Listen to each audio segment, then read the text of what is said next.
और बनारस की एक खबर आजकल बहुत वायरल हो रही है। बनारस में एक मार्केट है जिसका नाम दाल मंडी है और इस मार्केट में ज्यादातर मुसलमानों की दुकानें और इस मार्केट को तोड़ा जा रहा है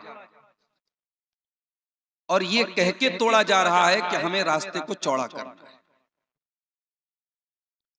अब उसके पीछे बहुत सारी कहानी है, मैं वो कहानी आपको बताना नहीं चाहता। आप मीडिया पर आपकी नजर है, आप जानते हैं, बहुत सारी चीजों को समझते हैं। मैं एक दिन दाल मंडी के पास से गुजर रहा था, मेरी अहलिया भी मेरे साथ में थी, बाइक से हम लोग जा रहे थे। तो मैंने देखा कि प्रशासन के लोग दाल मंडी को तोड़ रहे हैं और बहुत सारे लोग कैमरे से वीडियो बना रहे हैं और हंस रहे हैं। जाहिर है जिसका घर टूट रहा है, जिसकी दुकान टूट रही है, जिसकी रोजी रोटी बर्बाद हो रही है, वो तो रो रहा है, लेकिन उसका तमाशा देखने वाले, उस पर खुश होने वाले मजा ले रहे हैं और वीडियो बना रहे हैं और बाकायदा सोशल मीडिया पे डाल के खुश भी हो रहे हैं कि देखो भाई इनकी दुकानें टूट रही। तो मैंने एक छोटी सी नज्म लिखी है, एक गजल कह लीजिए, गजल लिखी है जिसमें मैंने उन हालात का नक्शा खींचा है। मैं चाहता हूं कि वो गजल आपके सामने पेश करूं, फिर मैं अपनी बात को आगे बढ़ाता हूं।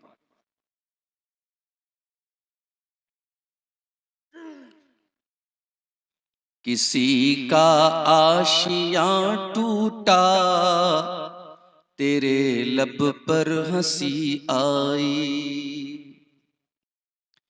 किसी का आशियां टूटा, तेरे लब पर हंसी आई। कोई डूबा दुखों में और तेरे दिल में खुशी आई। कोई डूबा दुखों में और तेरे दिल में खुशी आई। सजाया जिसको माली ने कभी खूने जिगर से था। इंसान तिनका तिनका चुन के अपना घर बनाता है। सजाया जिसको माली ने कभी खूने जिगर से था। सजाया जिसको माली ने कभी खूने जिगर से था। उजड़ते देख उस गुलशन को चेहरे पर नमी आई। उजड़ते देख उस गुलशन को चेहरे पर नमी आई। और शेर सुनिएगा। मुझे मालूम है चेहरों पे कितने और चेहरे हैं। आजकल इंसान का चेहरा होता कुछ और है, दिखता कुछ और। मुझे मालूम है चेहरों पे कितने और चेहरे हैं। दिखावे की शराफत पर मुझे तो बस हंसी आई। दिखावे की शराफत पर मुझे तो बस हंसी आई। और ये शेर खास तौर से सुनिएगा। मुल्क के मौजूदा हालात में हमारी क्या जिम्मेदारी है और हम क्या कर सकते हैं, ये शेर बहुत बड़ा पैगाम है, सुनिएगा। हवा गरचे मुखालिफ है, शमा का काम जलना है। हवा गरचे मुखालिफ है, हवा गरचे मुखालिफ है, शमा का काम जलना है। शमा का काम जलना है। शमा डर जाए आंधी से ये नौबत तो नहीं आई। शमा डर जाए आंधी से ये नौबत तो नहीं आई। न जाने दिल की बस्ती पे ये वीरानी है क्यों छाई। न जाने दिल की बस्ती पे ये वीरानी है क्यों छाई। किसी खिड़की से माजी की, किसी खिड़की से माजी की हवा शायद चली आई। किसी खिड़की से माजी की हवा शायद चली आई। और आखिरी शेर सुनिएगा, मुसलमानों की बेफिक्री भी एक तुरफा तमाशा है, मुसलमानों की बेफिक्री भी एक तुरफा तमाशा है। न जागे ऐशो इशरत से न गफलत में कमी आई, न जागे ऐशो इशरत से न गफलत में कमी आई। किसी का आशियां टूटा तेरे लब पर हंसी आई, कोई डूबा दुखों में और तेरे दिल में खुशी आई। मोहतरम हजरात, ये मेरे लिए बड़ी खुशी की बात है। मदरसा इस्लाहुल मुस्लिमीन बनगमा जिला अररिया का ये इदारा, जो इस इलाके के बहुत कदीम इदारों में से इदारा है, और जैसा कि मुझे बताया गया कि इस इलाके में ये उन चंद इदारों में से एक है जहां जागीर का सिस्टम नहीं है, बल्कि तलबा के लिए बाकायदा खाना बनता है। और 200 प्लस, कितने बच्चे हैं? 200 प्लस बच्चों के लिए डेली यहाँ मतबक का इंतजाम है, खाना बनता है। मैं समझता हूँ इस इलाके के एतबार से ये बहुत बड़ी बात है। और इदारे के जिम्मेदार, इदारे के जो भी चलाने वाले हैं, जो संचालक हैं, वो काबिल मुबारकबाद हैं।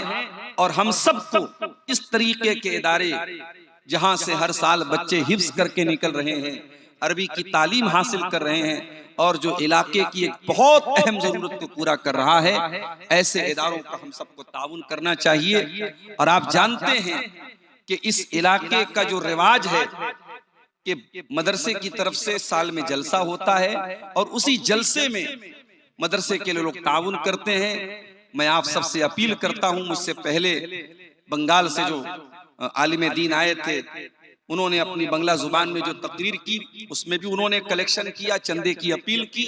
मैं भी आप सबसे अपील करता हूं, गुजारिश करता हूं, माओ बहनों से भी, मर्दों से भी, आप हजरात इस मदरसे के लिए दिल खोल करके ताउन करें।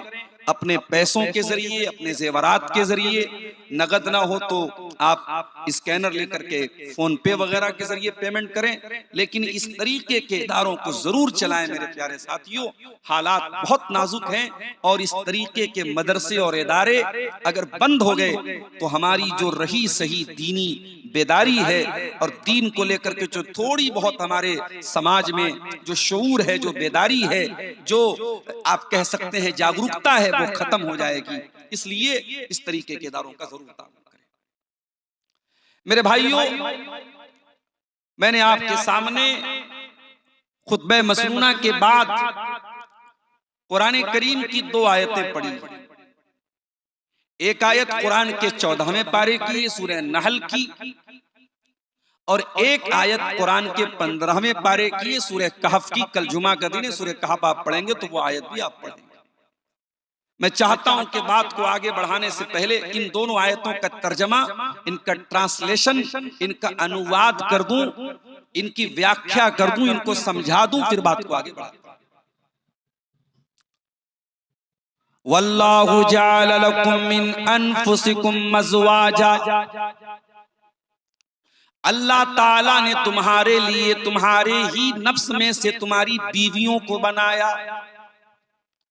तुम इंसान हो, तुम मर्द हो, अल्लाह ताला ने तुम्हारे लिए औरत को बनाया, तुम्हारी बीवी को बनाया। इस दुनिया में अगर मर्द अकेला है तो बहुत बड़ी नेमत से महरूम है। जो कुंवारे भाई हमारे हैं वो इस दर्द को बहुत अच्छी तरीके से समझते हैं। अल्लाह ताला ने बनाया है मर्द को औरत के लिए। आदम अलैहिस्सलातु वस्सलाम जन्नत में थे, सारी नेमतें उनके पास थी, लेकिन उनको अल्लाह ताला ने जब हव्वा को बनाया तब जाकर के उनका जीवन कंप्लीट हुआ, उनकी जिंदगी मुकम्मल हुई। जब तक हव्वा नहीं आई थी उनकी जिंदगी मुकम्मल नहीं। तो जो लोग ये कहते हैं कि इस्लाम औरत को सम्मान नहीं देता उनको जाके बता दो। अरे इस्लाम तो वो दीन है जो ये कहता है कि इस कायनात की, इस दुनिया की और इंसानियत की शुरुआत हुई है एक मर्द से और एक औरत से। इसीलिए अल्लाह के प्यारे नबी अपने हर खुतबे में कुरान की 3 आयतों को पढ़ा करते थे। उन 3 आयतों में से एक आयत सूरह निसा की भी आप पढ़ते थे, जिसमें अल्लाह ने फरमाया या अय्युहन्नासुत्तकू रब्बकुम अल्लज़ी खलक़कुम मिन नफ्सिन वाहिदा। ऐ लोगों, डरो अपने परवरदिगार से, डरो अपने रब से जिसने तुमको एक जान से यानी आदम से पैदा किया। व खलक़ मिनहा ज़ौजहा, और आदम से उसने हव्वा को बनाया। व बत्त मिनहुमा रिजालन कसीरन व निसाआ, और अल्लाह ने आदम और हव्वा से इंसानी नस्ल को आगे बढ़ाया। इसका मतलब ये हुआ कि आदम जब तक हव्वा के बगैर थे, आदम अधूरे थे, आदम इनकम्प्लीट थे। आदम मुकम्मल हुए हव्वा के पैदा होने के बाद, और जब आदम और हव्वा दोनों पैदा हो गए तो उन दोनों के जरिए फिर इंसानी नस्ल को अल्लाह ताला ने, वही बात अल्लाह ताला कुरान के 14वें पारे में कह रहा है, अपना एहसान जता रहा है, अपना उपकार बयान कर रहा है, अपना एहसान बता रहा है। वल्लाहु जअल लकुम मिन अनफुसिकुम अज़वाजा, अल्लाह ने तुम्हारे लिए तुम्हारे जोड़े बनाए। तुम मर्दों तुम्हारे लिए औरत को बनाया, तुम औरतों तुम्हारे लिए मर्द को बनाया। आजकल पता है क्या हो रहा है? चाइना वगैरह में ऐसे रोबोट बनाए जा रहे हैं कि आदमी को औरत की जरूरत न पड़े, औरत के टाइप का रोबोट बना रहे हैं। औरत के लिए ऐसा रोबोट बना रहे जो मर्द का काम करे, उसको मर्द की जरूरत ना पड़े, वो रोबोट से उसका काम चल जाए। दुनिया इस तरीके के जितने ढकोसले करना चाहे कर ले। अल्लाह ने जो फितरत बनाई है, ये रोबोट के जरिए मर्द औरत की जिंदगी मुकम्मल नहीं हो सकती मेरे प्यारे साथी। इसीलिए अल्लाह ने कुरान के दूसरे पारे में मियां बीवी के रिश्ते को कितने प्यारे अंदाज में अल्लाह ने बयान किया। फरमाया हुन्ना लिबासुल लकुम व अंतुम लिबासुल लहुन्ना। ऐ पतियों, तुम्हारी पत्नियां तुम्हारे लिए लिबास हैं। ऐ शौहरों, तुम्हारी बीवियां तुम्हारे लिए लिबास हैं। ऐ बीवियों, तुम्हारे शौहर तुम्हारे लिए लिबास है। अब्दुल गफ्फार साहब ब्लेजर पहन के क्यों आए हैं? सदरी क्यों पहनते हैं? उन्हें लगता है कि भाई हमारे ऊपर कुर्ता पैजामा और सदरी या कुर्ता पैजामा ब्लेजर ये लिबास हम पर जचता है, जमता है, अच्छा लगता है, हम इस कपड़े में ठीक ठाक नजर आते हैं, हम वो कपड़ा पहनते हैं। हमारा नौजवान बेचारा वो टी शर्ट क्यों पहनता है, वो जींस की पैंट क्यों पहनता है, कोई औरत वो साड़ी क्यों पहन रही है, वो जो है सलवार और कमीज क्यों पहन रही है? इंसान लिबास वो पहनता है जो लिबास उसको अच्छा लगता है, उसमें वो खूबसूरत नजर आता है। अल्लाह ने फरमाया हुन्ना लिबासुल लकुम व अंतुम लिबासुल लहुन्ना। मर्दों के लिए, शौहर के लिए बीवी लिबास है और बीवी के लिए शौहर लिबास है। इसका मतलब ये हुआ कि दोनों एक दूसरे को सुंदर बनाते हैं। अगर शौहर की जिंदगी से बीवी को निकाल दो, बीवी की जिंदगी से शौहर को निकाल दो, उनकी जिंदगी बदसूरत हो जाएगी, उनकी जिंदगी की सुंदरता खत्म हो जाएगी, उनकी जिंदगी की ब्यूटी खत्म हो जाएगी। हुन्ना लिबासुल लकुम व अंतुम लिबासुल लहुन्ना। ऐ शौहरों, तुम्हारी बीवी तुम्हारे लिए लिबास है। ऐ बीवियों, तुम्हारे शौहर तुम्हारे लिए लिबास है।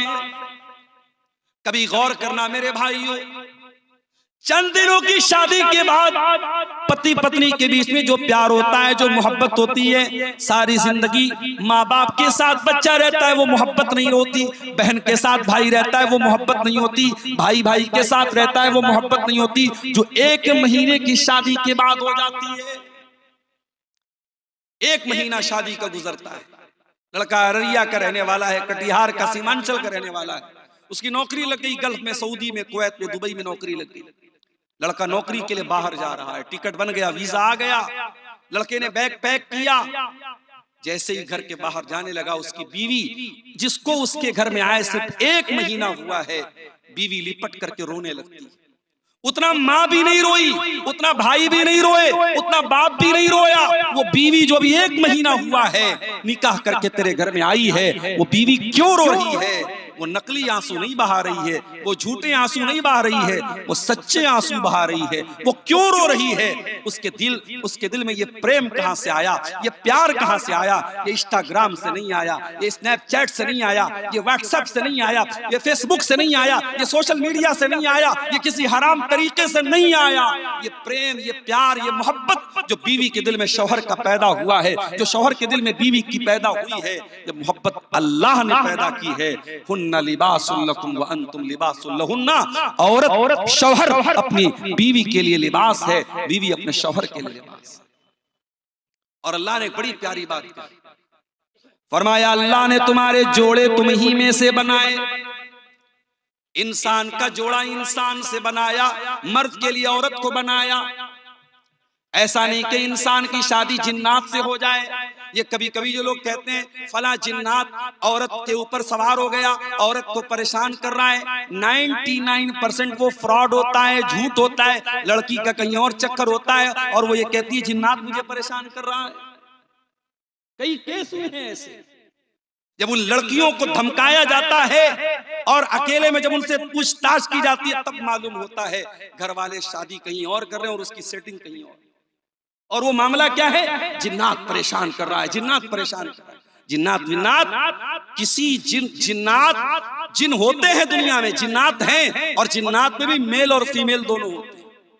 ये भी सुन लीजिए, जैसे मर्दों में मेल फीमेल होते हैं वैसे जिन्नात में भी मेल फीमेल होते हैं। आप जब आप लैट्रिन में जाते हैं, पाखाने में जब आप जाते हैं तो अल्लाह के नबी ने कौन सी दुआ सिखाई है? किसी को याद है? याद है लैट्रिन में जाने की दुआ याद है? बताओ, सुनाओ। अल्लाहुम्मा इन्नी अऊज़ु बिका मिनल खुबुसि वल खबाइस। छोटी सी दुआ है, बच्चों को भी याद होगी, होनी चाहिए। अगर याद नहीं है सबको याद होनी चाहिए, मगर ये दुआ लैट्रिन के अंदर नहीं पढ़ना है, पढ़ के लैट्रिन में जाना है। और निकलने के टाइम क्या पढ़ना है? गुफरानका। जाने के टाइम क्या पढ़ना? अल्लाहुम्मा इन्नी अऊज़ु बिका मिनल खुबुसि वल खबाइस। ऐ अल्लाह मैं तेरी पनाह चाहता हूं खबीस किस्म के जिन्नात से, चाहे वो मेल हो चाहे फीमेल हो।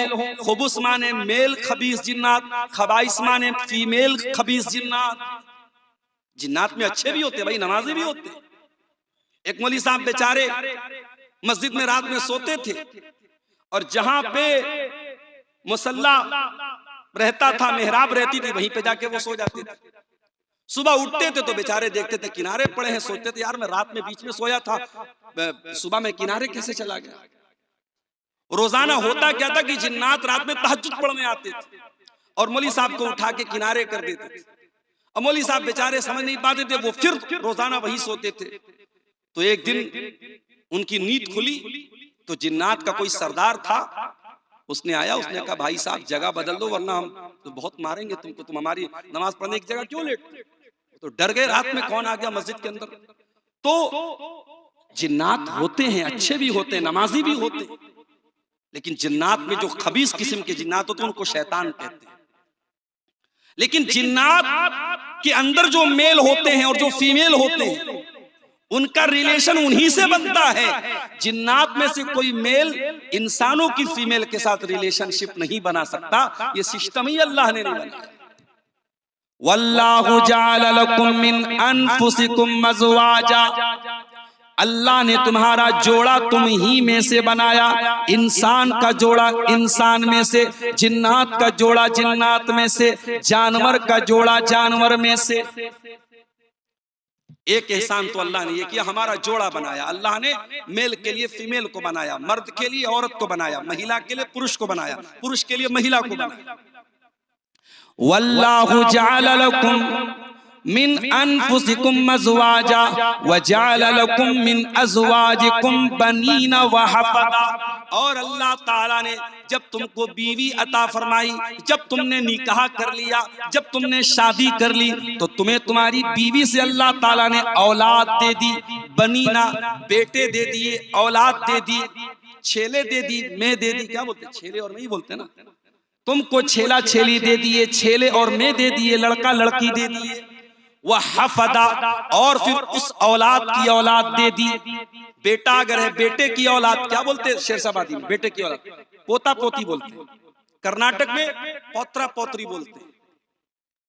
कहीं उधर पंजाब हरियाणा में छोकरा छोकरी बोलते हैं। अलग अलग लैंग्वेज है भाई। हमारे बनारस में लड़का लड़की बोलते हैं, पोता पोती बोलते हैं। और बेटी की औलाद को क्या बोलते हैं? नाती नतनी या नवासा या नवासी। तो तुमको ये नवासे नवासी कैसे हुए? तुम्हें पोते कैसे, तुम दादा कैसे बने, तुम नाना कैसे बने, तुम दादा बाद में बने, तुम नाना बाद में बने।